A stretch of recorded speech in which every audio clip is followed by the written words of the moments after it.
Mais bonjour Christophe Pourceillet. Bonjour, comment ça va Claire? Moi c'est Darling Claire, Darling Deluxe, ouais, Darling comme on Deluxe. veut, on s'en fout. Il y avait un groupe très punk qui s'appelait Dox Deluxe. Oui, ce n'était pas moi, je n'étais pas dedans. Vous n'étiez pas. Non, Tu n'étais pas. je n'étais pas dedans. Donc on va causer aujourd'hui d'un thème qui, je pense, va vous intéresser, les contre-cultures. Et là, on a un spécialiste. Alors Christophe, pour ceux qui ne le connaissent pas, c'est eux qui ne le connaissent pas, il est auteur, historien, journaliste. Il fait des chroniques qui s'appellent « Ce monde me rend fou ». Absolument. Voilà, sur France Inter, tous les samedis et dimanches dans la matinale, c'est ça? Oui, oui. Tout à fait. Oui, oui. Il a un podcast aussi qui s'appelle « C'est un complot ». Et si Marilyn Monroe ne s'était pas suicidée, c'est bien, je le fais Et bien si. ou pas? Voilà. Donc il fait plein de trucs. Il a écrit une cinquantaine de bouquins, tu m'as dit? Oui. Oh, oui, comme ça, tout simplement, oui, ça complète. Et en l'occurrence, là, on va s'intéresser à un de tes livres, Contre-culture, qui est paru chez CNRS il y a 10 ans. Et bonjour, bienvenue. Installez-vous, je vous en prie. N'hésitez pas à venir devant. Hein. Ouais, et on est des punks ou pas? On se met devant? Rien à foutre. Installez-vous. Mettez-vous où vous voulez, il n'y a pas de souci. Mettez-vous à l'aise, même par terre. Hein. Mais bon, quand même, une chaise, c'est bien. Donc aujourd'hui, on va causer contre-culture. Alors déjà, est-ce qu'on rentre pas dans le dur direct? Ah bah, c'est comme tu veux. Moi, c'est bien agréable de se laisser interviewer parce qu'on n'a rien à choisir. Qu'est-ce que c'est une contre-culture? C'est quoi? Alors, c'est une question très vaste. Pour répondre à la question qu'est-ce que c'est une contre-culture, il faut déjà se demander qu'est-ce que c'est une culture.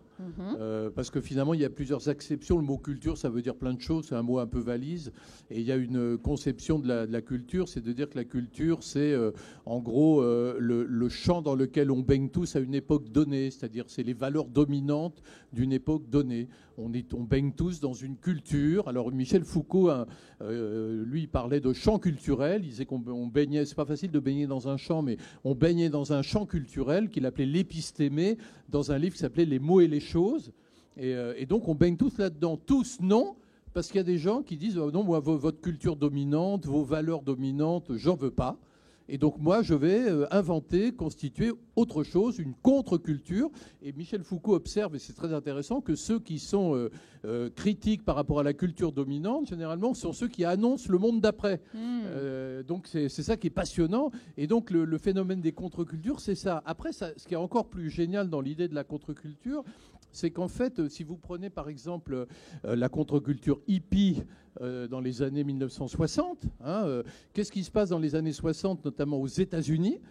Vous avez des mouvements de contestation juvénile, alors contre la guerre du Vietnam, qui sont d'inspiration révolutionnaire, d'extrême gauche, anarchiste, maoïste, trotskiste, etc. Et puis à côté de ça, vous avez des gens qui ont une attitude assez surprenante, c'est-à-dire qu'ils disent pas on veut changer le monde. Ils disent pas on veut faire la révolution et puis le grand soir et le matin rouge après, etc. Ils disent et si on changeait le monde tout de suite? Et donc c'est ça l'idée de la contre-culture, c'est l'idée de dire je suis pas heureux dans cette société, j'en crée une autre immédiatement. Et donc qu'est-ce qu'ils ont fait les hippies? Ils ont créé ce qu'on pourrait appeler des contre-sociétés, des communautés. Ils vivaient selon les normes hippies. Il y avait des boutiques hippies qui étaient déjà des boutiques bio. Alors, on est dans les années 60, ça existait déjà, macrobiotique. Ils s'habillaient hippies avec des soirées indiennes. Ils écoutaient bien sûr tous les groupes rock de cette époque bénie. Mais ils allaient au cinéma voir, on va dire, Easy Rider de Dennis Hopper. Ils allaient au théâtre voir le Living Theatre ou le Bread and Puppet Theater ou d'autres. Enfin, il y avait plein de troupes hippies à cette époque-là qui étaient passionnantes. Et donc l'idée, c'était qu'ils vivaient en communauté en se séparant du reste de l'Amérique, puisqu'on était en Amérique. Et donc l'idée, c'était ça. Et l'idée des contre-cultures, c'est ça qui est assez extraordinaire. C'est l'idée, je n'aime pas ce monde, j'en crée un autre tout de suite. Vous voyez, et ça, j'ai toujours trouvé que c'était une idée assez fascinante. Et c'est ça qui m'a beaucoup guidé à suivre, à observer de très près ces phénomènes de contre-culture. Ouais. Alors, j'ai plein de questions. Déjà, contre-culture, c'est pas obligatoirement artistique. C'est aussi, mais pas obligatoirement artistique. Si. Ça inclut tous les domaines de la présence au monde, de la sociabilité. Donc ça inclut l'art, évidemment, puisque vous avez l'art dominant, les valeurs de l'art dominant, l'art des musées, l'art reconnu. Et puis à côté de ça, vous avez les formes d'art sauvages, interdites, souterraines. Hein, vous avez toute la dimension souterraine, évidemment, qui elle, relève de cette contre-culture, de cet autre monde. Et tout ça, ça s'agrège, ça forme une culture qui est peut-être, et c'est ça qui est passionnant, la culture du monde qui va suivre. Vous voyez, tout est là.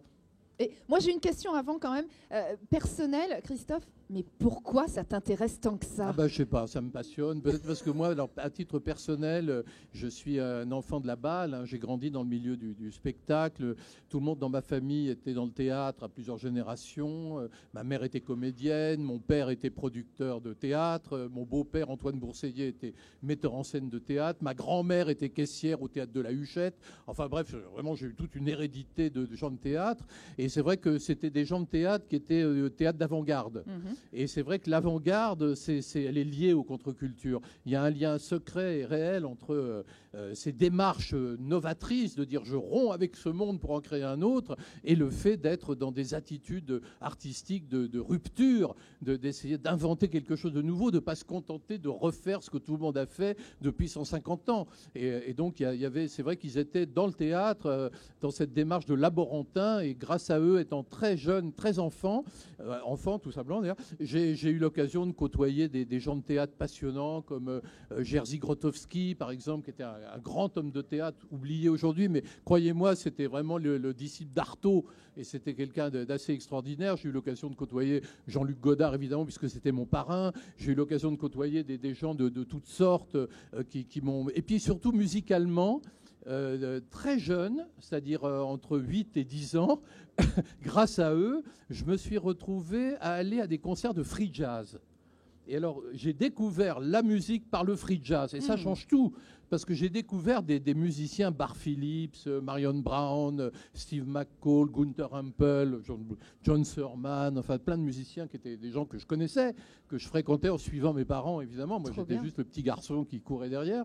Mais c'était une espèce de musique qui était totalement en rupture. Ils étaient dans l'invention totale de quelque chose de radical. Et déjà, je trouvais ça génial.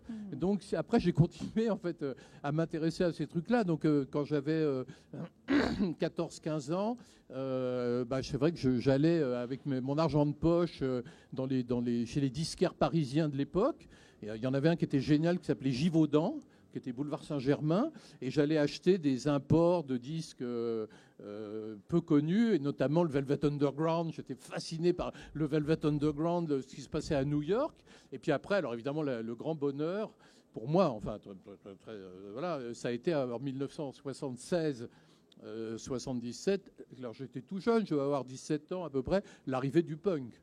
Parce que là, j'ai trouvé c'était vraiment passionnant. C'était d'une force, d'une vie. Il y avait quelque chose que je vous dis personnellement. Hein. Ouais. Donc voilà comment après j'ai continué à exercer mon oreille et mon regard en m'intéressant, en me promenant, en faisant des fanzines, en faisant des émissions de radio libre et en me baladant dans cet univers-là parce que ça m'intéressait profondément et que j'y voyais vraiment là quelque chose de radicalement nouveau, une percée nouvelle et puis une rupture radicale avec tout ce qui s'était fait précédemment, quoi. Et on a vécu des choses, dis donc. Et alors qu'on fait que commencer. Oui, tu parlais justement du Velvet Underground et tu m'as dit ce serait bien qu'on évoque aussi l'underground. Non, mais parce que c'est des mots galvaudés. Parce qu'en fait, on mélange un peu tout. On dit beaucoup underground, ça fait bien, hein, c'est très chic. Mais en fait, l'underground, c'était un style, l'underground, qui a été propulsé dans les années 1970 par le magazine Actuel. Mais c'était un style esthétique qui venait en réalité des États-Unis. C'est pas du tout anglais, c'était vraiment américain, de New York pour être précis. Et c'était un style basé sur le trash et la transgression. Et donc c'était quelque chose de très violent, de très dur. Et ce qui était intéressant, c'est que si vous remontez à l'époque hippie, cette époque des années fin 60, début 70, grosso modo. Il ne faut pas oublier qu'en 1969, l'année, si je me souviens bien, du festival de Woodstock, le mouvement hippie concerne 30 millions de personnes sur toute la planète. C'est-à-dire, vous vous rendez compte la puissance de feu de cette contre-culture. Là, tout à coup, il y avait vraiment des millions de gens, ça ne va pas durer, mais des millions de gens qui sont concentrés là-dessus. Et en fait, ce mouvement hippie, il est aux États-Unis, concentré surtout sur l'Ouest américain. Mais c'est vrai que quand on arrive à New York, c'est une toute autre approche. C'est une approche très violente, beaucoup plus sociale, beaucoup plus urbaine, et puis surtout une approche de nihiliste, dure, d'autodestructrice par moment. Et ça, c'est ce qui véritablement nourrit l'esthétique underground. Donc il ne faut pas confondre, vous avez les contre-cultures, c'est un mouvement de phénomènes de masse sociologique, on pourrait dire, et puis l'underground, un style, une esthétique, un style basé sur le trash et la transgression. Mais les contre-cultures, c'est quand même toujours un peu une transgression de ce qui est en place aussi. Un petit oui, peu. Mais après, ça mais dépend. Le trash en moins, quoi. Enfin, oui, parce que ça dépend ce que vous mettez. Parce que les hippies étaient, par exemple, des gens très pacifiques, très gentils, très doux. Ils n'étaient pas dans la violence. Leur contestation était non violente. On parle beaucoup aujourd'hui de désobéissance civile non violente. Ben, les hippies, c'était ça. Ils étaient totalement non violents. Et en même temps, ils étaient, par leur simple présence, par le simple fait de dire, bah, écoutez, moi, j'en ai ras-le-bol des États-Unis tels qu'ils sont aujourd'hui, je vais en créer d'autres. Donc je vais aller dans une communauté en plein désert. Bon, il y a de l'espace là-bas, donc on peut se permettre de faire ces choses-là. Je vais créer un village, je vais créer un lieu, un espace, une zone dans laquelle régneront d'autres valeurs qui sont les nôtres, enfin les leurs, les miennes, etc. Et donc voilà, tout est là. Donc ça ne fait pas nécessairement dans la violence. Justement, c'est le contraire. Vous voyez, le révolutionnaire, il va acheter un cocktail Molotov, il va vouloir faire la révolution, puisqu'il est révolutionnaire. Mais les hippies, eux, disent, moi, je la fais tout de suite. Donc vous pouvez la faire, prévoir le grand soir, et vraiment, vous êtes tout à fait respectable. Mais moi, tout de suite, nous, c'est fait. Alors c'est des embryons de révolution, hein, mais c'est fait dans notre communauté, dans notre ferme, dans notre appartement, dans notre zone géographique. Il y a eu un moment où le quartier de Haight-Ashbury, San Francisco, qui aujourd'hui est totalement bourgeoisé, ce quartier-là était un quartier vraiment qui était ce qu'on appellerait avec humour aujourd'hui une zone de non-droit, c'est-à-dire une zone où régnaient les valeurs du mouvement hippie. Si vous voulez. Un peu comme d'ailleurs, il y a eu récemment ça d'ailleurs à Portland, hein, où il y avait Occupy Portland, il y a eu une zone comme ça qui était une zone où régnaient des valeurs anarchistes, libertaires. C'était la même idée, c'était l'idée d'une réoccupation géographique. Et du coup, avant peut-être de parler donc des deux grandes contre-cultures. Attends, je vais t'aider. Hop. Ah, oui, il y en a deux. Et ça, c'est quoi, ça ? Ça, c'est moi, c'est ma petite bouteille, mais j'en aurais pas. Ouais, c'est ma bouteille. C'est ta bouteille, très bien. Non. Et en fait, est-ce qu'il y a quand même un point commun sur la naissance d'une contre-culture ? Est-ce que ça part toujours un petit peu pour les mêmes raisons ? Donc, c'est s'opposer à quelque chose d'en place, mais qu'est-ce qui fait que ça naît, en fait ? C'est assez différent, parce qu'en fait, une contre-culture, c'est des phénomènes très populaires. C'est des gens qui sont juste dans un désir de vivre différemment. Il n'y a pas du tout, on pourrait dire, le substrat politique qu'on peut trouver dans les groupes extrémistes, extrême gauche par exemple, qui eux ont des agendas politiques. Alors que les contre-cultures, ça naît de façon assez spontanée, on pourrait dire. Le mouvement hippie, c'est vraiment apparu de façon assez spontanée, avec des valeurs communes qui soudaient ce mouvement. Un autre monde est possible, faites l'amour, pas la guerre. Est-ce que une vague d'amour peut sauver la planète ? Enfin, c'était ça l'idée du mouvement hippie. Et si vous prenez le mouvement punk, qui va suivre après, c'est une deuxième contre-culture. Il y a deux grandes contre-cultures au XXe siècle de l'après-guerre. Hein. Vous avez le mouvement hippie et ensuite le mouvement punk. Mais le mouvement punk, c'est assez intéressant parce que le punk et la new wave, la nouvelle vague qui va suivre après, là, on est véritablement dans une sorte de réaction, c'est presque réactionnaire par rapport au mouvement hippie. C'est-à-dire que les punks disent, ils se constituent fondamentalement contre les hippies en disant « vous nous avez trompés ». Vous nous avez fait croire qu'un autre monde était possible, vous nous avez fait croire qu'on pouvait faire l'amour, pas la guerre, qu'on allait tous s'aimer. Et résultat, en 1973, il y a eu la crise de l'énergie. crise du pétrole, on est entré dans la crise économique, c'est le chômage, c'est les premiers sans-abri, c'est la fin des 30 glorieuses. Enfin bref, les hippies, finalement, à l'arrivée, nous, on est des chômeurs. Et donc, finalement... C'est no future. Et donc, oui, on dit non. Vous nous avez menti en nous disant qu'un autre monde était possible. Nous, on vous répond no future. Et on veut tout détruire. Et donc la contre-culture punk, c'est une contre-culture très, très sombre, très négative, très réaliste aussi, très dure, très individualiste. Mais c'est une contre-culture. Pourquoi ? Parce que ça fonctionne sur le même schéma que les hippies. C'est-à-dire que si vous êtes punk ou dans la mouvance de la New Wave, bah, vous pouvez vous habiller selon les critères de la New Wave en allant dans les boutiques de Vivienne Westwood qui vient de nous quitter, entre autres. Mais vous pouvez aussi voir les films de la New Wave. Vous savez, le cinéaste archétypal de la New Wave, à l'époque, le plus connu en tout cas, c'était David Lynch, qui avait fait un film qui avait un gros succès chez les punks, qui s'appelait Eraserhead, que je vous conseille de voir, un film expérimental mais très, très intéressant. Vous pouviez aller, évidemment, écouter les nombreux groupes, parce que c'était aussi musicalement absolument passionnant. Par exemple voilà, les Sex Pistols, les Damned. Mais après, si vous voulez, c'est assez compliqué, la New Wave, parce que on va rentrer dans le dur. Christophe a aussi écrit un bouquin là-dessus. On va rentrer dans le dur, hein, si vous voulez. Le mouvement punk apparaît en 1976 à New York. D'accord ? À partir de là, le mouvement punk va en Angleterre, où il est en quelque sorte récupéré par un monsieur très intelligent qui s'appelle Malcolm McLaren et qui va lancer le mouvement punk que nous connaissons avec les Iroquois. Le look punk tel que nous le connaissons a été inventé par Malcolm McLaren et Vivienne Westwood. Mais très rapidement, ce qui va se passer, c'est qu'à partir de 1978, dans le cadre de cette nouvelle vague, cette New Wave, on va voir le mouvement se scinder en deux branches, musicalement en tout cas, ceux qui vont rester fidèles à la musique punk, c'est-à-dire ce rock très violent, impulsif, 1, 2, 3, 4, les morceaux ne durent pas plus de 3 minutes, pas de solo de guitare, ça s'arrête brutalement, enfin ce qui caractérise la musique punk. Et puis ce qu'on va appeler alors plus généralement cette New Wave, avec des groupes comme Cure, Joy Division et beaucoup d'autres, qui finalement ont le même contenu que les punks, c'est-à-dire que les paroles, c'est tout aussi suicidaire, tout aussi destructeur que les punks, mais la musique est très différente.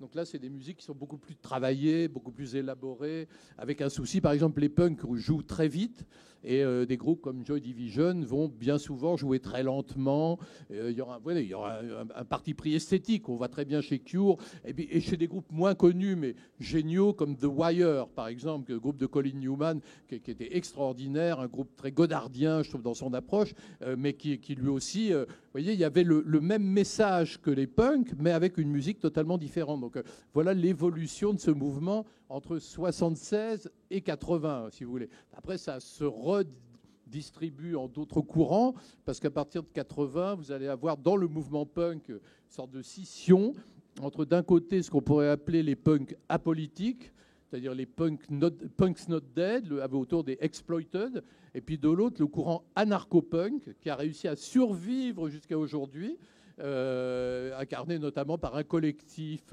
d'anciens hippies végétariens qui s'appelle Crass, et qui vont, eux, alors donner au punk une coloration politique, militante, anarchiste, qu'ils n'avaient pas du tout au début. Parce que les punks du début, c'est du nihilisme pur. Quand Johnny Rotten chante Anarchy in the UK, il ne veut pas parler d'un régime anarchiste, il veut parler du bordel de... Faites respecter. Vous savez, il y avait un vieux slogan autonome qui disait dans le temps « Faites respecter le bordel ». Et donc, c'est un peu l'idée « Faites respecter le bordel hein ». C'est ça l'idée. On est vraiment dans l'œuvre au noir, pour reprendre un titre d'œuvre de Marguerite Yourcenar. Vous voyez, en gros, c'est ça. Mais donc, vous avez, ce qui veut dire quoi ? Ça veut dire que finalement, vous pouvez avoir très bien des contre-cultures avec des contenus très différents. Ce qui caractérise la contre-culture, ce n'est pas le contenu, c'est d'abord le contenant, c'est-à-dire la capacité de créer une contre-société. Avec les hippies, vous avez une presse underground qui est extraordinaire, avec des journaux psychédéliques absolument magnifiques. Avec la New Wave, vous avez des fanzines tout aussi extraordinaires, avec des mises en page qui sont un peu inspirées des collages à la Man Ray, et puis aussi de l'esthétique situationniste, qui sont extrêmement belles également. Vous voyez, enfin, il y a toujours cette idée de créer une contre-société. C'est ça le point commun, en quelque sorte. Et c'est ce que j'appellerais finalement remplacer la révolution, puisqu'ils ne veulent pas la faire, ils n'ont même pas l'idée de la faire, par des révolutions minuscules instinctives. Vous voyez, ils font des révolutions autour d'eux. Voilà. Alors des révolutions joyeuses avec les hippies ou des révolutions très dark dans le cas des punks. Et donc voilà, donc hippie et punk, c'est les plus grosses. Oui, parce qu'en fait, ça correspond peut-être à des grands mouvements propres au XXe siècle. Et puis après, ça continue. C'est-à-dire qu'après, ce qu'il y a, c'est qu'on assiste à une fragmentation des contre-cultures et on pourrait presque parler de micro-culture. Donc à partir des années 1985 et puis jusqu'à aujourd'hui, en fait, vous avez une fragmentation. Vous voyez les courants se subdiviser en une infinité de sous-courants. Par exemple, à un moment donné, on voit apparaître une contre-culture gothique, mais très rapidement, cette contre-culture gothique va se scinder en plein de sous-groupes très différents les uns des autres, antagonistes les uns vis-à-vis des autres, et ça va être valable pour beaucoup d'autres choses. Donc c'est vrai que la tendance qui va prévaloir jusqu'à aujourd'hui sera plutôt une tendance à l'émiettement. Mais maintenant, c'est en train de rechanger, parce que si vous regardez, par exemple, vous voyez apparaître aujourd'hui des phénomènes, ça c'est très intéressant, c'est depuis le début des années 2000, des phénomènes, pour moi c'est un signe intéressant, des phénomènes de reconquête géographique. C'est-à-dire qu'à partir du moment où vous voulez recréer un autre monde dans ce monde, il faut faire une conquête géographique, il faut avoir un lieu, un underground control pour pouvoir le faire, si vous voulez faire ces reconquêtes géographiques. Et la multiplication des squats d'artistes, la multiplication des communautés, la multiplication des ZAD, la multiplication des lieux de vie alternatifs, et tout, ce sont des signes. Et donc aujourd'hui, vous avez vraiment le retour à des démarches de contre-culture qui sont assez diverses, mais qui sont très intéressantes à observer, notamment toute une contre-culture, on pourrait dire, post-écologiste, parce qu'elle ne se reconnaît pas dans l'écologie officielle, mais qui va s'exprimer dans les ZAD, les oasis, plein d'initiatives, mais qui sont en dehors du mainstream, en dehors des règles officielles, et même en dehors de la légalité dans le cas des ZAD. Vous voyez, donc c'est évidemment assez passionnant, parce que là, vous avez de nouveau, on voit aujourd'hui des contre-cultures. Vous voyez, il y en a plusieurs qui de nouveau existent. Donc il y a la possibilité aujourd'hui, si on n'aime pas ce monde, de vivre tout de suite un autre monde. Vous voyez, c'est tout ce qui n'empêche pas, par ailleurs, d'avoir envie de changer ce monde, si chacun fait ce qu'il veut. Mais en tout cas, cette démarche instinctive de révolution minuscule.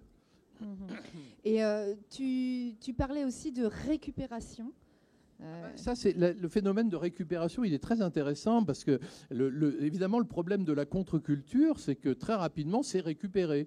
C'est normal. Vous avez des groupes de rock, par exemple, formidables. Vous prenez Jefferson Airplane, Grateful Dead à l'époque hippie. Forcément, vous avez les majors qui se jettent sur eux, qui leur font des ponts d'or. Et puis, évidemment, tout à coup, ça devient des produits marketing. Puis là, on est dans ce qu'on appelle la récupération. Dans le cas du punk, c'est encore plus extraordinaire parce que c'est une récupération immédiate. Si vous prenez par exemple les Sex Pistols, c'est une histoire formidable, les Sex Pistols, parce que vous avez donc Malcolm McLaren, qui est quand même un marchand. Malcolm McLaren, c'est un commerçant. Vraiment, c'est un type ça fait partie de ces gens qui se disent, je vais peut-être faire de l'argent avec la tendance.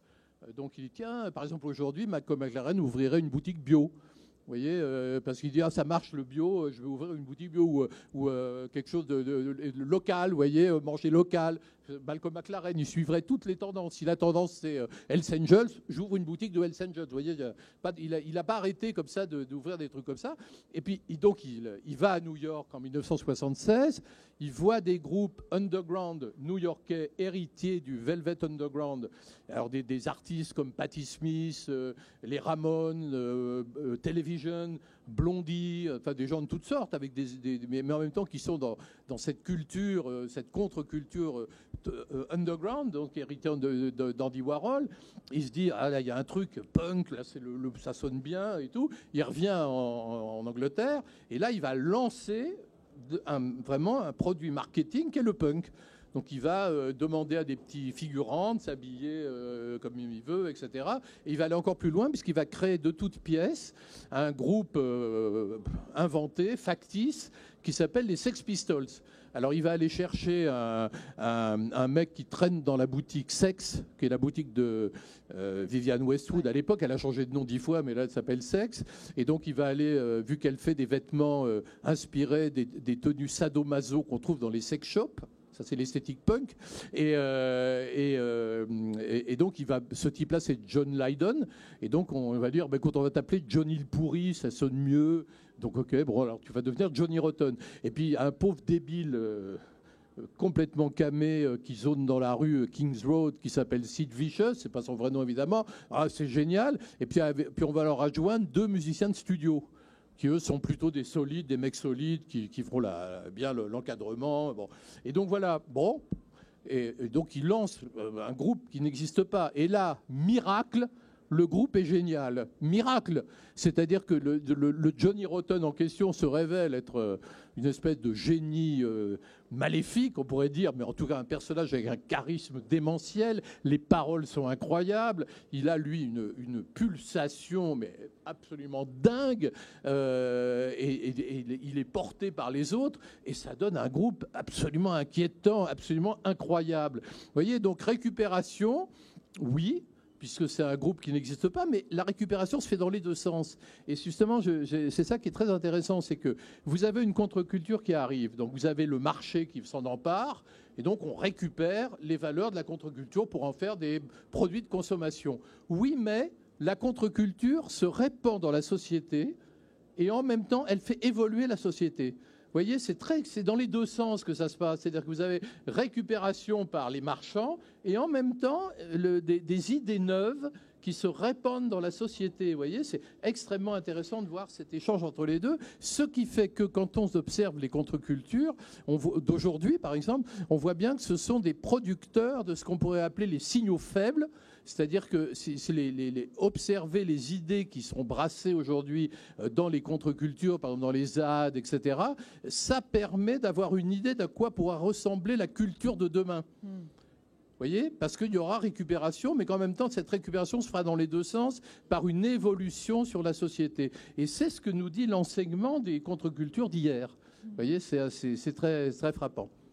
Et j'ai juste une question, c'est... les contre-cultures, ça naît quand même dans un milieu social particulier, ou parce que là, McLaren a récupéré, mais il a quand même utilisé beaucoup l'énergie presque des travailleurs. Enfin voilà, le discours quand même de la masse. Il avait du nez. Il avait du nez. Il avait bien compris. Il a surfé sur le fait qu'en Angleterre, à cette époque-là, il y avait un fort mouvement de jeunes prolétaires qui étaient anti-hippie, c'est-à-dire qui étaient totalement désespérés et qui considéraient que tout le baratin, entre guillemets, je me mets à leur place, tout le baratin 68ard les avait trompés. Et que donc il n'y avait pas de futur, les hippies, on les emmerdait, il fallait leur casser la figure. Quand les punks apparaissent, il y a en Angleterre un certain nombre de tribus qui sont déjà présentes, par exemple comme les skinheads, qui ne sont pas encore nazis, c'est assez complexe, c'est très précis. Donc les skinheads du début, comme les mods qui roulent en Vespa, comme les Hells Angels qui roulent comme leur nom l'indique sur des grosses motos, les Harley Davidson, ou comme et les Teddy Boys.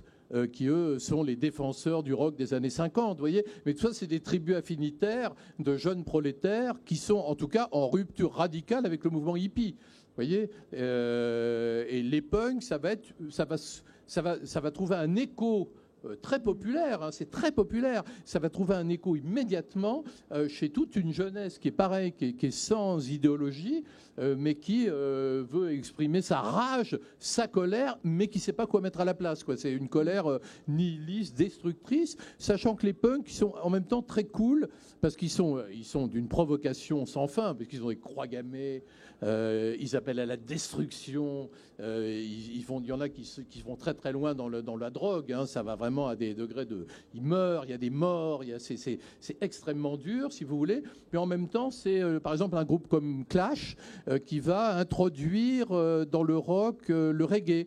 voyez, donc il y a en même temps cette dimension qui va se faire, cette espèce de fusion entre le reggae et le rock qui va se faire grâce au punk.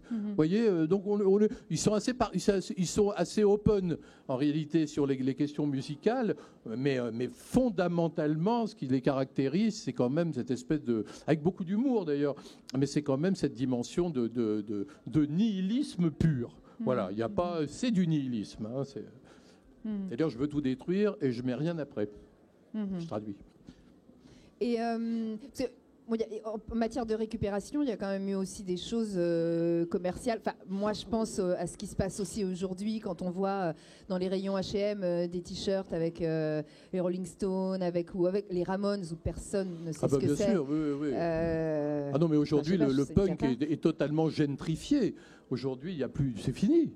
Alors moi, je sais qu'il y a des livres qui sortent pour dire... Le punk is dead, alors. Pour moi, le punk is dead.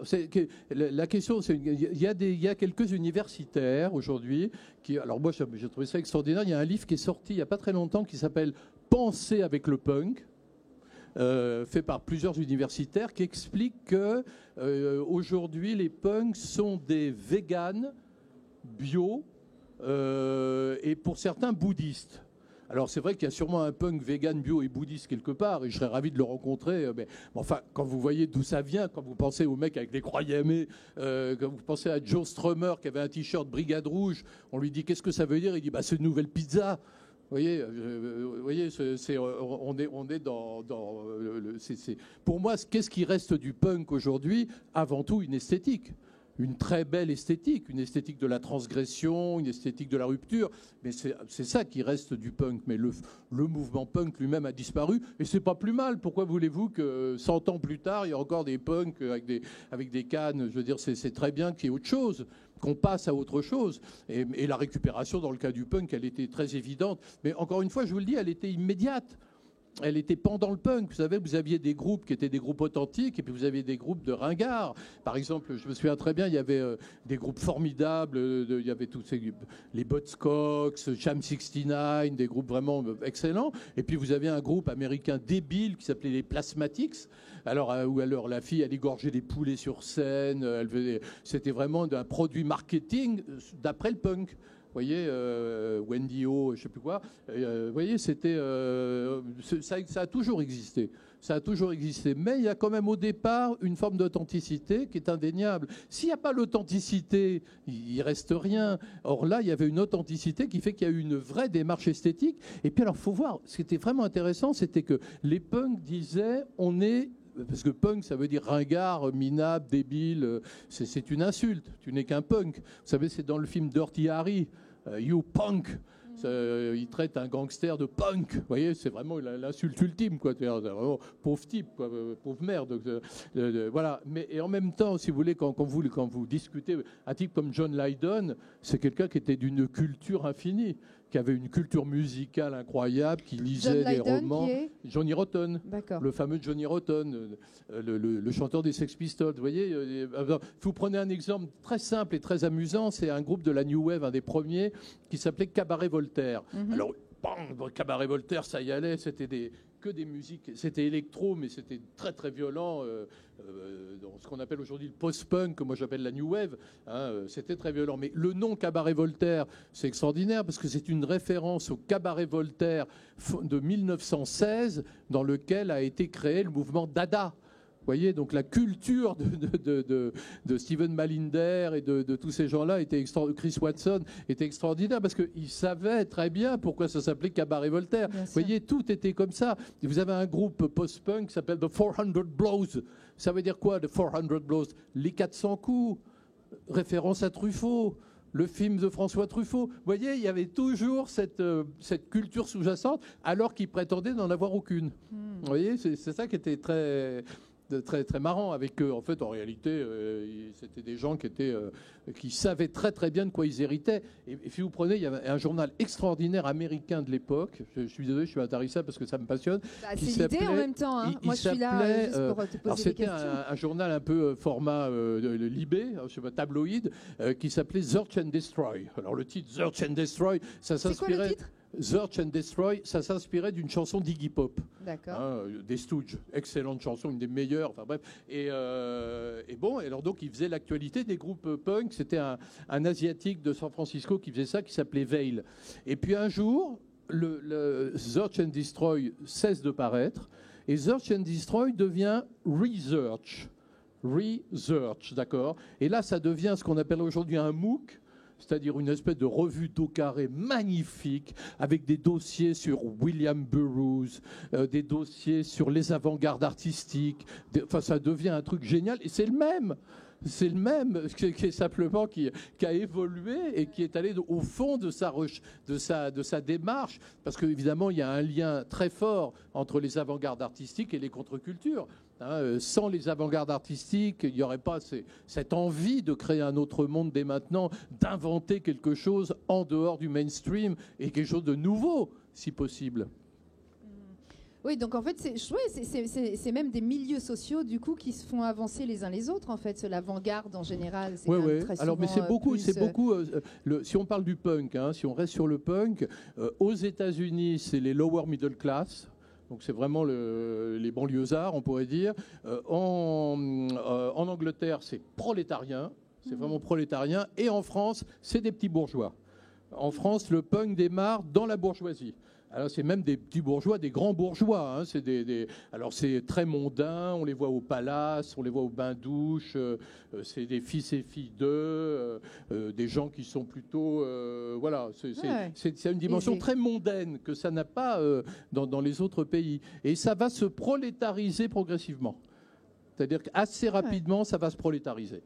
C'est-à-dire qu'au départ, c'est très mondain, et puis petit à petit, ça va s'aligner sur le reste. Et puis en France, il va y avoir une évolution au début des années 1980. C'est que sous l'influence du courant anarcho-punk, on va voir apparaître à partir de 1984 à peu près, donc le punk là est un peu mort, mais on voit apparaître ce qu'on appelle le rock alternatif, avec des gens comme Bérurier Noir, par exemple. Et alors là, ils sont porteurs d'une idéologie révolutionnaire, anarchiste, engagée politiquement. On est dans cet anarcho-punk qui se prolonge dans le rock alternatif antifasciste. Antifa, c'est le début des antifas, vous voyez, à ce moment-là.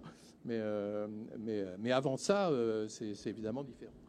Voilà. Et tu me disais aussi, donc, le punk est né aux États-Unis et pas, à New York et pas à Londres, c'est ça? Ah mais totalement, oui. Le punk est né aux États-Unis. C'est un type qui a eu la bonne idée de créer un journal à l'époque à New York qui s'appelait Punk.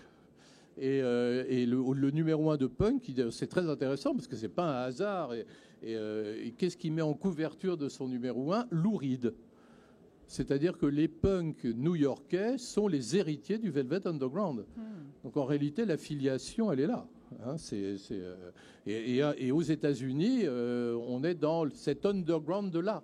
Et puis quand on passe en Angleterre, là, c'est d'autres paramètres, parce qu'on est chez les Anglais, c'est d'autres références. Il y a aussi l'idée de lutter contre l'embourgeoisement du rock, parce que le mouvement hippie avait été glorieux dans les années 1960 et au début des années 1970, mais à partir de 72-73, ça commence à s'embourgeoiser avec des groupes comme Toto, Supertramp, des groupes beaucoup plus sirupeux, les Eagles, des groupes beaucoup plus sirupeux, et ces New-Yorkais veulent revenir à l'énergie pure du rock'n'roll. Et d'ailleurs, avant que le mouvement punk prenne ce nom à New York, vous allez avoir toute une circulation de compilations qui s'appellent Nuggets ou Pebbles, qui sont des compilations de groupes punk des années 60. Parce qu'il y a eu un mouvement punk dans les années 60 qui était un mouvement de rock radical. C'est-à-dire, c'était la même idée. C'était par exemple, l'archétype du groupe punk des années 60, c'est un groupe peut-être un peu oublié, sauf par les spécialistes, c'est les Trogs. Je ne sais pas si quelqu'un connaît les Trogs, c'était superbe, ou les Kinks aussi, mais voilà, c'est ces groupes-là, si vous voulez. Et donc, il y a eu tout ce phénomène-là. Mais quand ça démarre à New York en 76, c'est tout de suite musicalement très très diversifié parce que sous l'étiquette de la new wave new-yorkaise, vous allez avoir, alors effectivement, comme je vous le disais, Blondie, Television, vous allez avoir aussi les Talking Heads, vous allez avoir un groupe qui est le premier groupe de musique électronique industrielle qui est Suicide de Alan Vega, vous allez avoir Wayne County and the Electric Chairs, Wayne County qui deviendra Jane County par la suite. Sympa les noms de groupes. Ouais. Suicide, Electric Chair. Ah ben c'est toujours, on est toujours dans le négatif et dans mais c'est ça le truc. D'ailleurs ils font un truc horrible les punks parce que ça j'ai oublié de vous parler de ça, mais c'est une dimension terrible, c'est que dans l'époque 68, il y a beaucoup de gens qui font l'apologie de certains gangsters en disant c'est un peu des Robins des Bois. Par exemple en France, il y a un culte qui va se faire autour de Jacques Messrine en disant ouais quand même Messrine il a défié la police et tout. Et alors les punks arrivent et eux ils trouvent que tout ce qui vient d'avant c'est nul et donc eux ils vont faire des fan clubs de serial killers. Donc eux ils soutiennent les pires monstres. Donc il va y avoir le fan club de Charles Manson. Alors là les t-shirts Charles Manson il y en aura partout et Vivienne Westwood va commercialiser de très jolis t-shirts Charles Manson qui croix gammées. C'est encore mieux, vous voyez. Charles Manson plus croix gammée, vous voyez.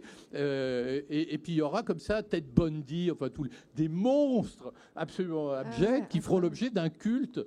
Et il y aura même il y a un groupe merveilleux qu'on a. Je ne sais pas si vous avez entendu quand nous sommes montés sur scène, j'ai demandé à notre ami de passer United par Throbbing Gristle. Alors Throbbing Gristle, c'est le groupe qui va lancer la musique industrielle en Angleterre en 1978.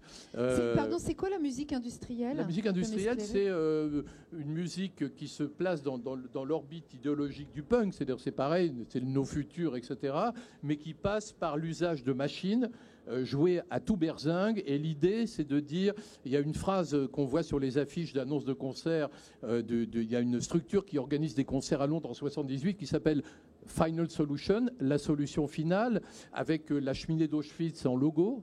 D'accord ? Et leur slogan, c'est « Ne vous retournez pas, le futur est gris ». Et donc, ils sont dans l'idée d'un monde... Ah oui, l'idée, on est tous dans Auschwitz. L'horreur est là, et il faut la musique de cette horreur. Et donc, c'est pas une musique très facile à écouter, je vous l'accorde, mais c'est une musique évidemment très, très puissante, très intéressante. Mais Throbbing Gristle, qui est donc le groupe qui a lancé ça, a aussi fait des choses un peu plus douces, comme le morceau United qu'on vient d'entendre, si ce n'est que, quand vous écoutez les paroles de United, alors ce sont des paroles qui sont tirées de textes de Aleister Crowley, qui est mort il y a belle lurette, qui était un mage sataniste anglais qui se faisait appeler la bête 666. Donc on est toujours dans, vous voyez, il y a toujours on flirte avec l'horreur. Et d'ailleurs, Genesis P-Orridge, qui était le leader de Throbbing Gristle et qui était un peu le gourou de la musique industrielle, disait « Nous sommes fascinés ». C'est intéressant ce qu'il disait, parce que vous vous rendez compte l'époque, à quel point l'époque a changé. Il disait « Nous sommes fascinés par le fascisme et la pornographie ». C'est-à-dire que pour lui, c'était pareil. Hein. Vous notez que c'était la même chose pour lui. Mais il disait nous sommes fascinés par l'horreur, en réalité. Plus c'est horrible, plus on aime ça. Vous voyez, c'était ça l'idée de l'époque. Vous voyez, c'est ça le punk. Plus c'est horrible, plus on aime ça. Et dans le cas de Throbbing Gristle, alors après, il y a un groupe qui était encore plus loin que Throbbing Gristle. Là, on est carrément au bord de l'interdiction, qui s'appelait White House. White House, là, c'est presque indescriptible. Hein. Oui. Non, on n'a pas le droit ici. Non, mais je crois qu'ils ne pourraient plus jamais donner de concert. D'ailleurs, ils n'en donnent plus. Ils sont disparus de la circulation. Puis il y avait encore pire, mais là, je m'arrête là. Parce qu'après, je n'ai pas envie de me faire arrêter à la sortie de cette sympathique rencontre. C'est intéressant parce que je trouve qu'il y a plein de générations différentes aujourd'hui, ici. Je trouve ça chouette. Est-ce que vous avez des questions ? À vous un peu. Attends, je vais peut-être. Est-ce que je peux ? Je sais pas si on peut. Mais... Si, peut-être. Attends. Est-ce que c'est assez long ? Sinon, peut-être tu peux venir vers moi. C'est encore mieux. Oui, puisqu'on est entre nous. Désolée, j'ai pas trop envie de cueillir des détails, mais j'ai pas eu la référence avec White House. Vous voulez tout savoir. Vous voulez tout savoir. Pour Maison Blanche, pour moi, c'est la Maison Blanche à Washington. Ah oui, non. Là, c'était. Non, mais alors le titre White House, je ne sais pas pourquoi ça s'appelait comme ça. Moi, je pense que c'était une référence. Pas détaillé, à mon avis, c'est une référence plus ou moins raciste. Ah. Et le principe de White House, c'était de se mettre dans la tête d'un violeur, d'un assassin, et de hurler sur sa victime. Et donc les concerts étaient assez éprouvants. Enfin, moi, ça me faisait rire. Hein, parce que, franchement, c'était un peu ridicule de voir un mec devant vous en train de hurler à 1 mètre. Dire, ah ouais, le fuck. Vous voyez, bon, tout ça avec. Mais tu le fais extrêmement bien. Ah, je le fais très bien. Pardon, et derrière, vous aviez des stridences électroniques insoutenables. N'est-ce pas? Mais moi, j'ai assisté à un concert de Frobing Gristle et ce jour-là, vous savez, c'était très violent. Hein, et Frobing Gristle, ce jour-là, Genesis Piori, j'avais décidé de mourir. Je savais pas, moi, je vais au concert. Et parce que Cosi Fanny Tutti, sa femme, l'avait trompé. Bon. Enfin, il est parti avec un autre mec, quoi. Et donc, avant le concert, il a avalé des tonnes de médicaments, d'accord? Et il a terminé aux urgences après le concert. Mais moi, je l'ignorais totalement, si vous voulez. Et donc, on voit le concert. Et en fait, j'ai appris dans un livre après, ce qui m'a surpris, c'est que en sortant du concert, j'avais une faim de loup. Et je suis rentré dans le premier restaurant venu, j'ai dévoré un steak. Et en fait, c'est parce que Genesis Piori, j'avais dirigé sur nous une arme sonique visant à faire sauter les mailles des dents. C'est-à-dire une espèce d'arme sonique. Il voulait nous tuer avec une arme sonique. Vous savez qu'il y a des armes qui permettent de tuer par le son. Et il faisait des expériences sur les armes soniques. Et il avait dirigé ça sur nous. Alors, comme on était dans une toute petite salle en plus, vous voyez. Et donc, c'est comme ça que j'ai expliqué cette étrange fringale que j'ai eue en sortant de ce concert assez curieux que lui a terminé aux urgences, mais il a été sauvé. Et vous voyez, je sais pas, on en parle en blaguant, mais vous vous rendez compte un peu le degré de... Oui, il y avait quand même un peu des malades aussi. Il y avait des gens qui ont fait avancer beaucoup de choses. Mais c'est peut-être toute une génération qui était malade, qui était la mienne d'ailleurs. Hein, voilà. Vous voulez encore parler ou vous... Oui. Puis il y a madame aussi. J'entends pas ce que on vous dites. On t'entend pas. Viens là, je suis désolé, il y a trop de bruit. Je voulais juste faire la remarque qu'aujourd'hui, ce serait impossible de faire un tel concert. C'est impossible. Totalement impossible. C'est pas plus mal, peut-être. Oui. Pas plus mal. En plus, il n'était pas sympa du tout, le mec de White House. Ah ouais, bon, William Bennett. Ah ouais, c'est un vrai connard. Tu avais une question aussi. Hop. Je veux bien que tu t'approches de moi. Merci. Est-ce que vous pourriez nous parler des rapports entre contre-culture et numérique aujourd'hui? Est-ce que vous voyez ça comme un nouvel espace, comme une contre-culture en soi, voilà. Alors c'est une très bonne question parce que justement on parlait vous savez, les contre-cultures d'hier ont contribué à modifier notre présent et notamment par le biais du web. Alors vous savez, aujourd'hui on sait que le web, il y a des choses qu'on ne savait pas jusqu'il y a quelques années, mais on sait aujourd'hui que le World Wide Web que nous utilisons en fait a des auteurs. C'est comme un livre, il a été créé par deux messieurs qui sont un Anglais, Tim Berners-Lee, et un Belge, Robert Caillot. Il n'y avait pas un Américain à la création du web. C'est intéressant de le savoir. C'est une création européenne. Et quand le web a été créé, donc ces gens-là étaient des chercheurs du CERN à Genève, d'accord ? Ils ont utilisé, comme vous le savez, un réseau de l'armée américaine qui était en déshérence, enfin peu importe, pour créer cet outil de communication. Mais c'était aussi, ces deux messieurs-là, c'était des chercheurs, mais c'était aussi des libertaires. Et quand ils ont créé le World Wide Web, ils ont créé le World Wide Web avec l'idée de dire « ce monde est horrible ». Créons sur le web un monde idéal, donc une contre-culture. Eh bien, c'est réussi. Et oui, non, attends, mais ils l'ont fait. C'est-à-dire que les valeurs fondatrices du web, c'était quoi? C'était une phrase de Proudhon, la propriété c'est le vol. Sur le web, tout était à tout le monde. Deuxième paramètre du web des fondateurs, le fameux slogan de mai 68, il est interdit d'interdire. C'est-à-dire sur le web, tout le monde peut s'exprimer librement. Et puis troisième paramètre de ce web des fondateurs, sur le web, tout doit être gratuit. Et ça a fonctionné comme ça au départ, jusqu'à ce que les Américains arrivent. Et à partir de là, ils ont dit, attendez, il y a du fric à se faire. Jeff Bezos, toute la bande ont débarqué. Et puis évidemment, c'est devenu le web que nous connaissons aujourd'hui, qui est un outil de communication, mais c'est un outil de contre-culture qui est devenu culture. Vous voyez ? Et aujourd'hui, bah oui, évidemment, le web est un vecteur de communication des contre-cultures. Il a été un outil contre-culturel lui-même, et aujourd'hui, bien sûr, c'est un vecteur de communication pour toutes ces contre-cultures, sachant que il y a aussi aujourd'hui tout un courant, si vous observez cette contre-culture post-écologiste que vous retrouvez dans les ZAD ou dans les communautés, vous avez tout un courant qui rejette le web. Donc vous avez tout un courant primitiviste qui refuse d'utiliser Internet. Et donc il y a aussi des gens qui disent que Internet c'est le contrôle mental, qu'Internet c'est la pollution. Parce qu'on sait aujourd'hui que le web pollue énormément, enfin, bien sûr, à cause des métaux utilisés pour faire. C'est pas magique, vous savez. Je sais plus. Je crois que c'était Tim Berners-Lee qui disait, un peu naïvement, à ses débuts, il disait le web ne pollue pas parce que le web n'existe pas. Alors c'était très joli et très poétique de dire ça dans les années 2000, mais le web existe. Et croyez-moi, les data centers, ils existent bel et bien. Et donc, pour toutes ces raisons-là, vous avez aujourd'hui des courants, on pourrait dire néo-ruraux, qui refusent, qui prônent la déconnexion et qui refusent de se connecter au web et qui repassent par des canaux plus anciens qui réhabilitent le papier en quelque sorte. Donc évidemment, ça joue aussi. Mais enfin, le web est un outil contre-culturel qui est devenu culture. Madame. Bonjour, je vous remercie. Excusez-moi, j'ai pris des notes. Bah oui, allez-y, lisez vos notes. Je ne connaissais pas tout. Si je comprends bien, avec ce que vous nous expliquez, moi, une question que je me pose, c'est quelle est la finalité en fait des contre-cultures ?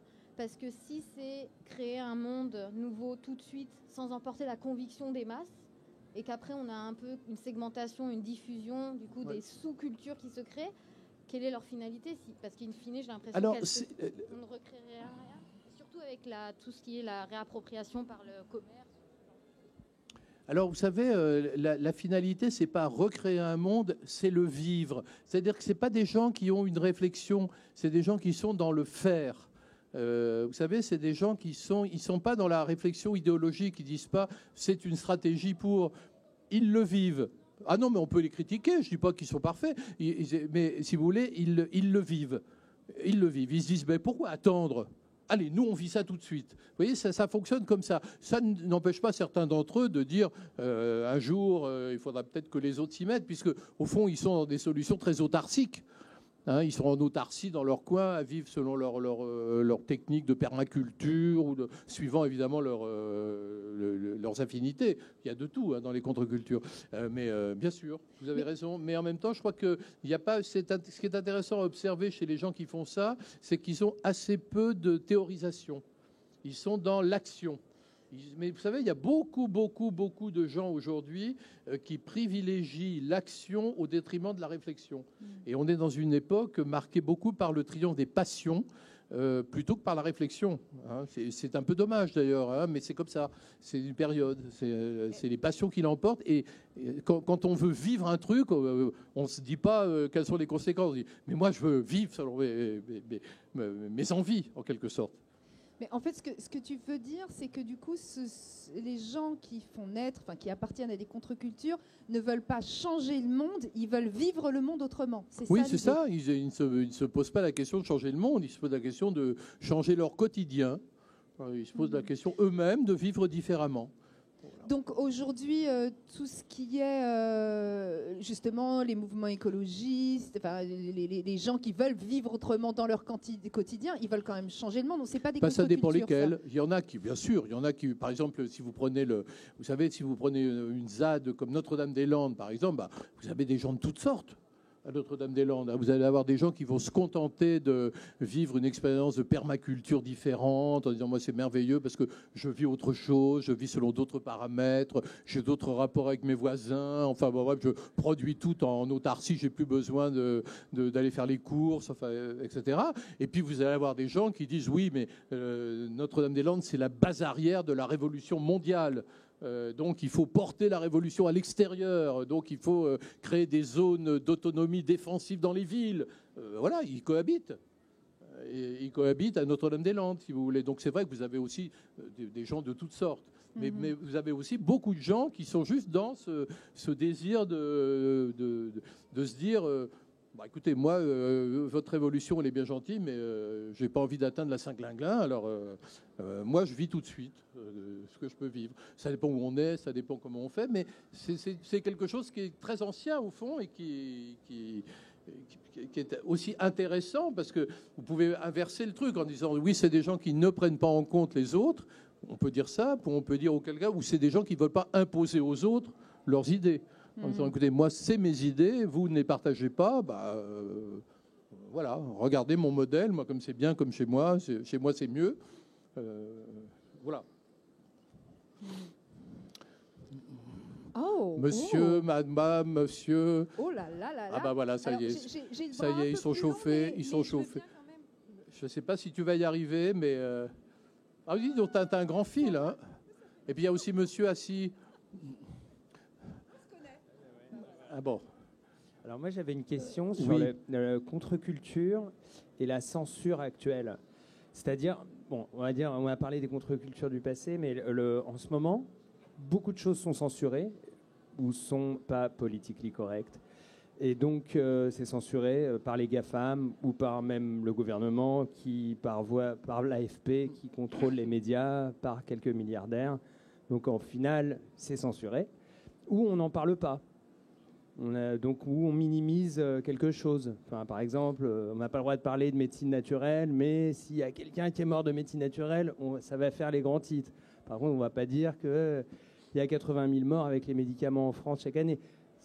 Enfin voilà, ce genre de choses qui font que les contre-cultures sont, je trouve, de nos jours assez minimisées par la censure. Et je voulais avoir votre avis là-dessus. Alors, en fait, c'est ce dont vous voulez parler, c'est que chaque culture a tendance à se protéger face aux contre-cultures. Et donc, c'est pas nouveau. C'est-à-dire qu'à chaque époque donnée, il y a une culture dominante. Et cette culture dominante se voit contestée par des contre-cultures, c'est-à-dire d'autres visions du monde qui vont contre la vision du monde dominante. Et donc, forcément, la vision du monde dominante se défend. Et c'est vrai qu'aujourd'hui, vous avez pas mal d'exemples de censure. Il y a aussi beaucoup d'exemples d'auto-censure. Beaucoup de gens qui vont s'auto-censurer dans des musées, des choses comme ça, par crainte de gêner, par crainte... Vous voyez, quand je vous parle de ce qui était possible de faire du temps des punks, franchement, ça serait difficile de le faire aujourd'hui. Hein, encore, j'en ai parlé que d'une petite partie, mais il y a des trucs invraisemblables qui seraient immontrables aujourd'hui. Vous voyez, mais à chaque époque correspond sa vision du monde. Donc ça ne me surprend pas. Vous voyez, cette censure, vous pouvez la ressentir difficilement si vous en estimez la victime, et je comprends très bien. Et moi-même, je suis pour la liberté absolue, et toute forme de censure me révulse. Donc je suis pour la totale liberté, y compris la liberté d'expression de mes adversaires. Donc je comprends très bien ce que vous ressentez. Mais en réalité, si on prend un peu de recul, c'est l'époque, la culture dominante qui se protège contre les cultures dissidentes, contre les contre-cultures. Et ça a toujours été comme ça. Ça n'empêche pas les contre-cultures de l'emporter à la fin. Et ça, c'est ce que Michel Foucault nous enseigne dans Les mots et les choses. Vous voyez ? Faudra nous faire une petite bibliographie. Hein, avec plaisir. Tout ce que tu nous as... Avec plaisir. Merci beaucoup. Il y avait une autre question ? Ma question est très proche du précédent interlocuteur. C'est si vous resituez, par exemple, Sex Pistols, Anarchy in the UK ou God Save the Queen, quelle était l'importance ou quel était le scandale ou quelle était la réception par les politiques et à la fois par la population de ce type de proclamation, enfin, ou de musique? Alors c'est difficile de se rappeler. C'était marginal ou c'était non, vraiment c'était pas marginal impactant? parce que si vous voulez dire God Save the Queen et se moquer de la reine et fréter une péniche qui descendait la Tamise pour que les Sex Pistols jouent dedans. D'ailleurs, c'était vraiment aller contre. Vous savez, on est dans un royaume en Angleterre, vous pouvez dire du mal de tout le monde, sauf de la reine d'Angleterre, quoi. Et donc c'était vraiment, c'est comme dire du mal du pape au Vatican. voyez, les gens ne le supportaient pas, donc c'était vraiment un tabou. D'ailleurs, il y a eu un concert célèbre des Sex Pistols sur un bateau avec le portrait de la reine, God Save the Queen, et la police est allée débrancher les fils électriques pour empêcher les Sex Pistols de jouer.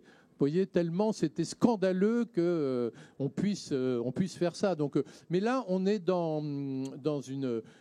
un héritage de Dada. C'est-à-dire qu'en fait, les Sex Pistols, il faut les replacer dans l'histoire des avant-gardes. Il y a toujours eu de l'art provocateur. Et les Sex Pistols sont dans l'héritage des dadaïstes. Marcel Duchamp, qui va exposer un urinoir qu'il a été trouvé dans une décharge dans un musée, c'est de la pure provoque. Enfin, c'est Marcel Duchamp qui met des moustaches et une barbiche à la Joconde en mettant en dessous, pardon mesdames, L-H-O-O-Q, L-H-O-O-Q. Vous voyez, c'est de la pure provoque. C'est pas du tout une démarche artistique. J'ai pensé qu'il fallait une réflexion sur la Joconde. Pas du tout. On est dans je vais choquer le bourgeois, comment faire, quoi. Qu'est-ce que je peux faire? Quand les punks mettent des croix gammées, ils sont pas nazis. Heureusement d'ailleurs, puisqu'ils jouent du reggae. C'est pas comme nazis, on fait mieux, quoi. En fait, ils font ça uniquement parce qu'ils savent que ça va choquer. C'est tout. Qu'est-ce que je pourrais bien trouver pour vous choquer? Vous voyez, donc ils trouvaient ça. Donc c'est effectivement, ça a réussi à une certaine époque. Mais à une époque où, je dirais, la capacité de tolérance de la société était beaucoup plus grande qu'aujourd'hui. Donc je pense qu'aujourd'hui, des démarches, le punk aurait beaucoup de mal, le punk de l'époque, hein, pas celui d'aujourd'hui qui est bio, végétarien, vegan et bouddhiste, mais le punk de l'époque aurait beaucoup de mal aujourd'hui à exister. Bah oui, il aurait beaucoup de mal à exister.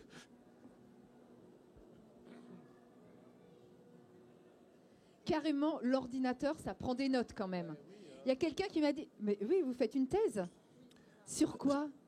Moi, justement, je voulais faire une thèse sur un peu la musique underground, mais plus la musique électronique. Très bien. Et le rôle des médias dans le mélange culturel dans la musique électronique, comment il est traité, en fait. On voit la montée un peu. Alors là, c'est très complexe, votre thèse. Hein. Moi, je peux vous parler de la musique électronique et de la naissance des musiques électroniques. C'est ça. J'essaie d'être un peu sur ce côté-là aussi, dans la musique électronique, la naissance, par exemple, de la jungle, de la drum and bass en Angleterre. Et justement, je voulais vous poser la question sur le traitement médiatique. Parce que du coup, la jungle et la drum and bass, maintenant, c'est plus du tout des... Est-ce que c'est encore des musiques underground? On ne sait pas trop, parce que c'est beaucoup repris maintenant dans notre culture dominante, on va dire. Est-ce que les médias qui ont fait grandir ces mouvements-là, c'est des petits médias justement qui étaient particulièrement affectés à ces sous-cultures-là ou ces cultures underground, ou est-ce que c'est grâce à des médias un peu plus gros qui se sont réappropriés justement ces sous-cultures-là? Alors dans le cas des musiques électroniques, alors je ne sais pas, il faut que je suis pas sûr. C'est très compliqué les musiques électroniques parce que les musiques électroniques, ça recouvre un grand nombre de courants différents. Qui n'ont pas toujours les mêmes agendas. Alors il est clair que vu de l'extérieur, et pour globaliser, pour essayer de vous répondre, c'est des musiques qui apparaissent en 1988 à peu près. La musique underground absolue qui va vraiment faire la jonction entre les musiques industrielles et les musiques électroniques, c'est l'acid house. Et d'ailleurs, les premiers disques d'acid house sont faits par des musiciens issus des scènes de la New Wave, notamment Genesis P. Orridge qui va faire plusieurs disques d'acid house et d'autres, enfin, notamment David Tibet de Current 93 qui lui aussi va faire des disques d'acid house. Donc il va y avoir cette chose-là et ces nouvelles musiques électroniques, en fait, elles vont se développer vraiment en circuit fermé grâce à des médias qui sont quasiment communautaires. Alors, c'est des revues, c'est des petits magazines, c'est quelques émissions. Il y a une émission qui joue un rôle assez important sur Arte à l'époque qui s'appelle Trax. Puis il y a le journal Trax en France, par exemple, mais qui sont des journaux très communautaires, qui ne sont pas lus en dehors de la communauté des musiques électroniques. Et donc, je n'ai pas l'impression que les médias mainstream aient joué un rôle très important dans le développement des musiques électroniques, sauf qu'elles sont tellement anciennes maintenant que forcément, au bout de 20 ans de musique électronique, c'est devenu un sujet de société et vous avez plusieurs générations qui se succèdent. Donc aujourd'hui, des gens comme Laurent Garnier, des gens comme ça, par exemple, sont considérés comme ils sont interviewés dans Elle, dans Libération ou dans je sais pas quel jour, dans le Nouvel Obs, quoi. Vous voyez, mais au départ, les musiques électroniques, c'est l'héritage des musiques industrielles et de Kraftwerk. Vous avez Kraftwerk, qui est fondamental dans l'émergence des musiques électroniques, et puis les courants industriels. C'est eux qui vont vraiment rentrer là-dedans. Mais le problème, c'est que musique électronique, encore une fois au pluriel, ça recouvre de très nombreux courants. C'est-à-dire que, par exemple, aujourd'hui, vous avez un courant qui est l'héritier des avant-gardes et l'héritier des musiques électroniques du temps passé, ça serait le hardcore. C'est le hardcore minimaliste. Pour le reste, alors il y a eu un courant dont j'ai oublié le nom, qui était très intéressant, qui était juste après le drum and bass, mais je ne sais plus comment ça s'appelait. Le dubstep, voilà. Le dubstep, ça a été vraiment... Là, il y a eu une fusion avec les avant-gardes. Il y a eu quelques courants qui ont été... Mais plutôt éphémères, la fusion. Hein. Ouais, bien sûr. J'entends pas, il faut que vous reveniez parce qu'il y a un petit problème de son. Si on parle de l'Angleterre, on a commencé les mouvements avec la jungle et la drum and bass, qui étaient des mouvements qui ont été mis en avant aussi beaucoup ça par a démarré avec l'acid house, hein. En Angleterre, oui. Mais après, il y a eu tous ces sous-mouvements-là qui étaient majoritairement des mouvements créés par la communauté noire en Angleterre. Donc, qui étaient aussi des cultures qui étaient vraiment mises sur le côté en Angleterre à cette époque-là. L'acid house est arrivé avec la house qui est née aux États-Unis et qui est arrivée justement en Angleterre. Et l'acid house est devenu garage, mais le garage était devenu justement un peu une culture qui était prisée par les superstars en Angleterre, les gens qui avaient de l'argent, et dans tous les clubs en fait en Angleterre on retrouvait ça. Donc c'est devenu vraiment toute une culture qui était Alors, c'est ça, dominante. Et le dubstep était en réaction justement un peu à ça, et la grime aussi, à cette espèce de le garage on en a marre, tout le monde écoute ça, tout le monde en fait n'importe quoi, donc on va créer en réaction à ce côté un peu trop joli, le garage c'est sympa, c'est du R&B, etc. La dubstep, c'est des choses beaucoup plus sombres qui ressemblent un peu plus à représenter la grisaille de Londres. Et puis il y a des morceaux de dubstep qui sortent carrément du rythme binaire. Enfin, oui, on est là vraiment dans l'avant-garde pure. Hein. Oui. Il y a des choses. C'est ça qui est passionnant. Mais vous voyez, vous renforcez cette idée selon laquelle le problème, c'est le caractère très pluriel des musiques électroniques, donc c'est difficile de les approcher globalement à cause de ce caractère ultra morcelé. On est face à des microcultures. Oui, c'est ça. Donc, et c'est vrai qu'entre microcultures, ils ne se parlent pas. Les gens du hardcore détestent le garage, oui, les gens du dubstep méprisent l'italo disco. Enfin, après, c'est des réactions en fait. Souvent, justement, elles sont un peu liées dans le sens où c'est vraiment des réactions à, comme vous parliez tout à l'heure. Le punk est une réaction au mouvement hippie aussi. Donc elles sont vraiment interdépendantes entre elles. Maintenant, je les comprends parce que le garage, c'est tellement nul. Bah, c'est vrai. Chacun son avis. Mais c'est vrai que ça a été tellement repris et tellement mis en avant que maintenant... Oui, non, mais bien sûr, mais c'est intéressant. Mais alors après, vous voyez, par rapport à votre travail sur les médias, oui. Je pense qu'il faut aussi voir séquencer année par année. Oui, c'est-à-dire que je pense que sur les 10 premières années, c'est totalement communautaire, underground. Les radios pirates, etc. Oui, et puis à partir je sais pas, on va dire des années 2000, hein, en gros, à ce moment-là, comme maintenant les musiciens ont 40 ans, ils en avaient 20, ils en ont 40... ça devient ça s'embourgeoise. Oui, c'est ça. Et puis ça devient des vedettes. En France, Daft Punk, c'est des stars. Voyez, donc les choses deviennent un peu différentes. Voyez. Et donc là, effectivement, vous avez les médias mainstream qui en parlent, mais comme ils parleraient de chanteurs de variété. En fait, vous voyez, ils ne font pas la différence. Ouais. Voyez. Mais par contre, ils sont ignorés des journaux de rock. Hein. Il y a une espèce de césure très forte entre les musiques électroniques et ce qu'il reste des journaux de rock. Oui, merci. Merci. Est-ce qu'il y a une autre question? Je vais pouvoir. Oh, pardon. Ça n'arrête plus. C'est bien. Mais ça n'arrête. Tant mieux. Merci. Moi, j'avais essentiellement une question sur avant les années qu'on a évoquées pendant cette conférence. comment ça s'est mis en place, s'il y avait des contre-cultures avant, parce que effectivement là on parle du fait qu'il y a la mondialisation, que ça se bascule entre les États-Unis, l'Angleterre, la France, mais est-ce que déjà on a eu des gros mouvements tels que les hippies avant en fait la mondialisation et l'industrialisation? Alors écoutez, je pense qu'à partir du moment où on considère que qu'une contre-culture se définit par la mise en pratique d'une contre-société, si vous regardez l'histoire de l'humanité, vous voyez de la mise en place de contre-cultures. Par exemple, on pourrait dire, pour schématiser, que les premiers chrétiens créent une contre-culture face aux païens. Dans la Rome antique, il y a une contre-culture, vous voyez. Il y a sans cesse des phénomènes. Les cathares créent une contre-culture face aux catholiques, etc., etc. Vous avez des phénomènes de contre-culture, effectivement, c'est-à-dire des gens qui décident de vivre selon d'autres paramètres à un moment donné. Indéniablement, c'est assez ancien. Alors après, ce qu'on peut observer avec le XXe siècle et le développement des moyens de communication, c'est notamment ce qu'on voit avec le mouvement hippie, c'est le caractère très massif de la contre-culture. Quand vous atteignez 30 millions d'individus, est-ce que vous êtes encore contre-culture? Oui, parce que c'est 30 millions de jeunes gens qui n'ont pas le pouvoir, qui sont en révolte contre le modèle dominant, pourrait-on dire, et donc ils sont là, mais ils sont quand même extrêmement nombreux.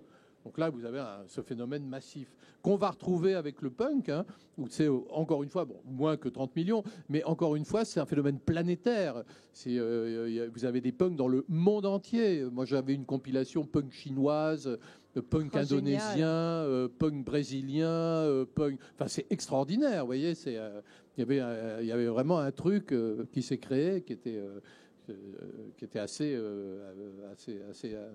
propre, justement, à ces moyens de communication qui permettent ça, cette globalisation de la contre-culture, on pourrait dire. C'est bon, il y a encore... Non? Oui? C'était quoi ton groupe préféré chez les Cathares? Non, c'est une blague très mauvaise. Elle est très bonne. Très mauvaise. Bon, voilà. Pardon, c'est fin de... merci beaucoup.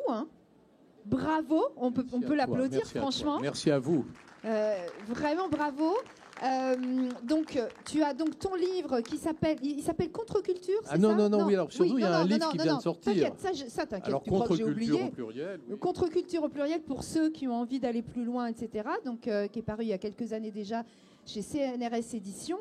Mais là, oui, tu as un nouveau bouquin. Mais qui est lié aux contre-cultures. Pardon? Qui est lié aux contre-cultures. Qui est lié aux contre-cultures, tout à fait. Attends, où est-ce que j'ai mis mon petit... qui s'appelle Alexander Trocky. Donc il s'appelle Dossier Trocky. Dossier Trocky, voilà, qui parle d'Alexander Trocky, qui était un situationniste. Voilà. Et oui, qui a annoncé les contre-cultures. Ça s'appelle Dossier Trocky, l'homme qui voulait faire de sa vie une œuvre d'art. Et donc, vous savez, ce qui caractérisait le mouvement situationniste, qui était tout à fait, qui annonçait les contre-cultures, les situationnistes, c'était l'idée de faire de sa vie une œuvre d'art, c'est-à-dire de vivre pleinement sa vie. Mais le problème, c'est qu'Alexander Trocky, qui a connu Jim Morrison, qui était l'ami de William Burroughs, qui était l'ami de Mick Jagger, qui a été l'ami d'Eric Clapton, qui était l'ami de Patti Smith, qui a connu la terre entière. Lui, ça a été tragique. Il a voulu faire de sa vie une œuvre d'art et il s'est planté, mais atrocement. Et sa vie, elle se terminait en tragédie. Et c'est pour ça que j'ai trouvé intéressant de voir comment on pouvait rêver de faire de sa vie une œuvre d'art et se planter lamentablement. C'est pour ça que j'ai voulu faire ça. Et puis aussi, c'est une façon de me replonger dans ce courant assez magique sur lequel j'ai beaucoup travaillé, qui est le courant situationniste. Voilà. Voilà, super. Et d'ailleurs, il y a une petite dédicace qui est possible. Le livre est en vente juste à côté à la librairie du Grand Contrôle, juste là, mais genre là. Et Christophe vous y attendra, voilà, donc ceux que ça intéresse. C'est avec grand plaisir. Tu animes aussi un plateau bientôt, c'est ça? Avec, bah oui, tu oublies. Non, mais est-ce qu'on sait quand, Virginie? Est-ce qu'on sait quand est ce plateau on sait. Non, on ne sait pas encore quand est le plateau de Christophe, que Christophe va animer sur les contre-cultures aujourd'hui.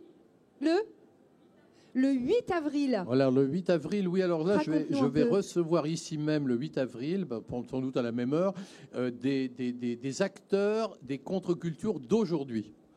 C'est-à-dire des gens qui, aujourd'hui, c'est intéressant, hein, des gens qui sont là-dedans, aujourd'hui. Donc il y en aura 3. Il y a une femme qui s'appelle Xana Ebov, qui est cinéaste, qui fait des choses passionnantes, qui vous racontera tout, qui est plutôt dans la sensibilité anarcho-punk. Il y aura Jean Valnoir, qui lui est un des meilleurs artistes, qui fait des pochettes de disques de black metal. Et puis il y aura Nicolas Ballet, qui est historien de l'art, qui est un jeune mec, et qui, lui, est un spécialiste des musiques industrielles, donc d'aujourd'hui. Donc on parlera justement de ces contre-cultures d'aujourd'hui. Mais c'est-à-dire que des anciennes contre-cultures, mais qui existent encore aujourd'hui, qui existent encore, qui se développent. Et qui pas de nouvelles contre-cultures. Non, mais qui sont très underground, hein, c'est très, très violentes. Hein. Ah ouais tu si verras, vous aimez la violence. Le black metal, c'est pas triste. Hein. Eh bien, merci beaucoup. Et puis, voilà, à une prochaine.